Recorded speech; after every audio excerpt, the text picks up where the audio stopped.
Cigarette తాగిన తర్వాత అదొక రోజుకో 10 సిగరెట్లని అది లిమిట్ పెట్టుకొని ఆ లిమిట్ దాటకుండా అట్లా కొన్నాళ్ళు చేశాను. మళ్ళీ అయ్యప్ప మాల వేసుకుంటే మళ్ళీ మానేసేవాడిని.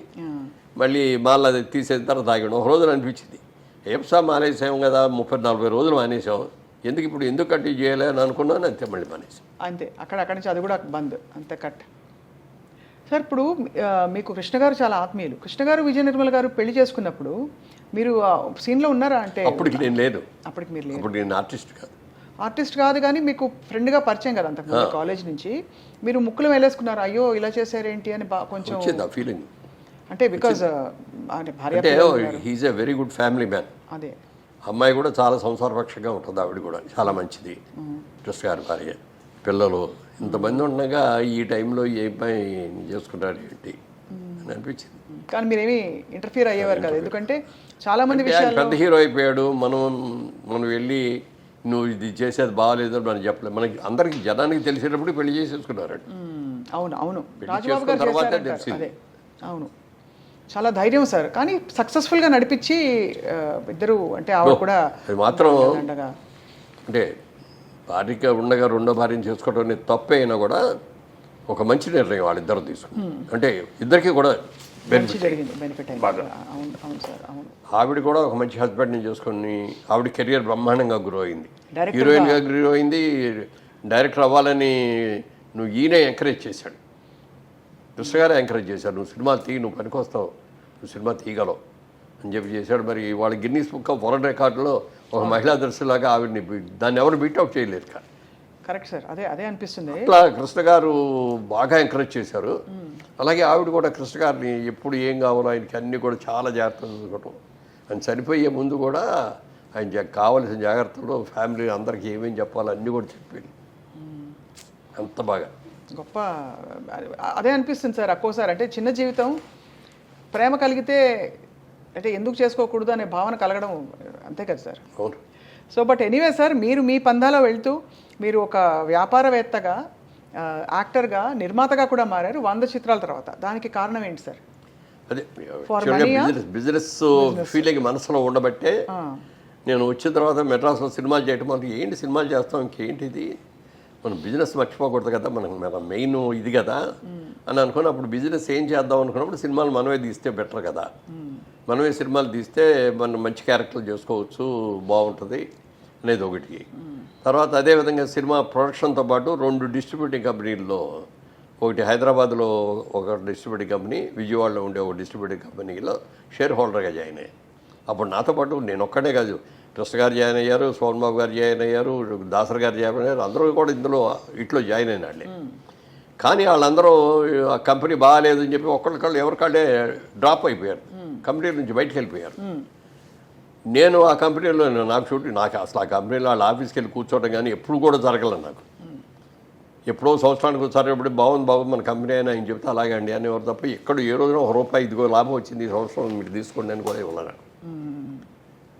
తర్వాత ఇట్లా జరిగింది అని తెలిసిన తర్వాత చాలాసార్లు ఆయన దగ్గరికి లేవండి, నా అకౌంట్ తెలిసేయండి సార్, నేను విత్డ్రా అవుతాను కంపెనీ నుంచి అంటే, అదే బాబు నీ అకౌంట్ చేస్తామని చెప్పి చేయలేదు. ఆయన చనిపోయారు. చనిపోయిన తర్వాత ఆ కంపెనీ మీద ఉన్న అప్పులన్నీ నా మీదకి వచ్చారు. నాకేంటి సంబంధమే, మీరెవరో నాకు తెలియదు, నేనెవరో మీకు తెలియదు, మీరు నా దగ్గరికి వచ్చారండి, మీరు కంపెనీలో పార్ట్నర్ కదండి, మరి మీరే తెలుసాలి మాట్లాడితే నిజమేనండి, అది కంపల్సరీ మన మీద ఆ బాధ్యత పడుతుంది. అప్పుడు అందరిని పిలిచేసి నేను మీకు సంబంధం లేదు, నేను తీసుకోలేదు, అయినా మీరు కట్టాలంటున్నారు కాబట్టి మీరు కట్టిన డబ్బుకి నేను వడ్డీ ఇవ్వను. ఫస్ట్ నెంబర్ 1 అసలు అమౌంట్ ఎంత అయితే ఆ అమౌంట్లో 50% ఇస్తాను నేను అంతకంటే ఎక్కువ ఇవ్వలేను, నా దగ్గర అంత సంపాదన కూడా లేదు.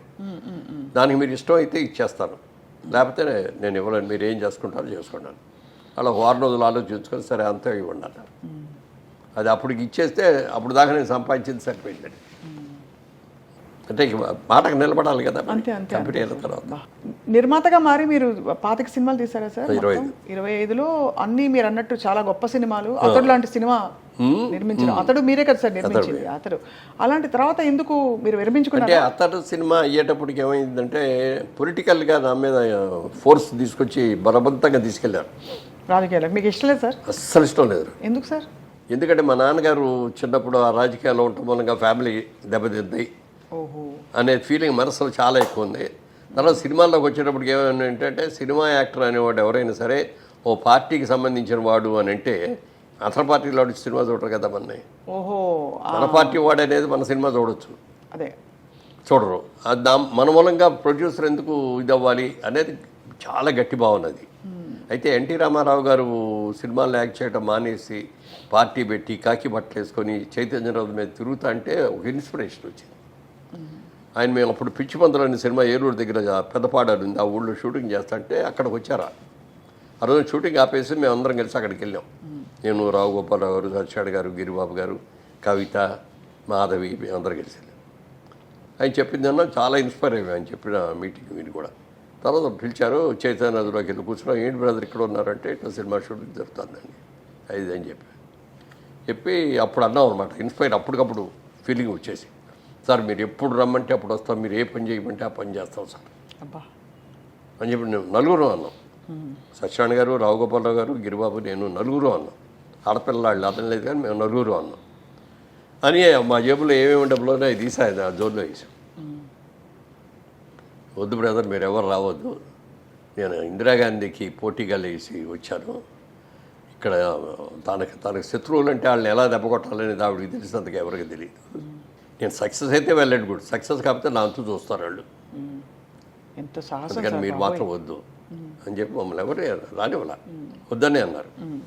తర్వాత ఎలక్షన్ సడన్గా అనౌన్స్ చేసేటప్పటికి మళ్ళీ వెళ్ళాం. ఏమంటే ఎలక్షన్ సడన్గా ఇది చేశారు, మీరు రాయలసీమ తిరిగారు, కోస్టల్ ఆంధ్ర తిరిగారు కానీ తెలంగాణ కవర్ చేయలేదు మీరు ఓకే అంటే మేము వెళ్ళి తెలంగాణలో ప్రచారం చేసి వస్తామండి అన్నాం. దానికి కూడా వద్దన్నారు.